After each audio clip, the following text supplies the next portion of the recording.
గత 12 సంవత్సరాలుగా ఈ రెండు పార్టీలు రిచ్ స్టేట్ను రిస్క్ స్టేట్గా మార్చింది. ఈ 12 సంవత్సరాల పరిపాలన దుర్మార్గమైన పరిపాలన చూస్తే నీవు నేర్పిన విద్యన నీరజాక్ష అని ఇప్పుడు ముఖ్యమంత్రి గారు పాత ముఖ్యమంత్రి గారిని ఫాలో అవుతూ పూర్తి స్థాయిలో తెలంగాణలో ఒక ఆయననేమో అవినీతి సొమ్మును ఫామ్ హౌస్కి పట్టుకపోయిండు, ఇంకో ఆయననేమో అవినీతి సొమ్మును ఢిల్లీకి మోస్తున్నాడు.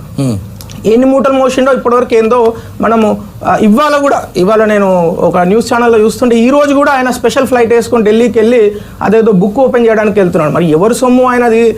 ఎవరి రాష్ట్ర ప్రభుత్వ డబ్బుతోని మీరు మీ సొంత అవసరాలకు ఎవరో ఒక ప్రైవేటు వ్యక్తి సల్మాన్ ఖుర్షీద్ అనే వ్యక్తి యొక్క బుక్ ఓపెనింగ్కి వెళ్ళడం తప్పు. వెంకట్ గారు, దీన్ని మీరు కూడా సమర్థించవద్దు దయచేసి. మీరు వేరే పని మీద వెళ్ళండి, మంత్రులను కలవండి, ప్రధానమంత్రిని కలవండి, వేరే రాష్ట్ర ముఖ్యమంత్రిని కలవండి. కానీ ఒక ప్రైవేట్ పార్టీల కోసము మీరు ప్రభుత్వ సొమ్ముతో తయారైన ఒక స్పెషల్ ఫ్లైట్ ను ఆయన సొంత ఖర్చులతో వెళ్ళట్లేదు కదా. సరే,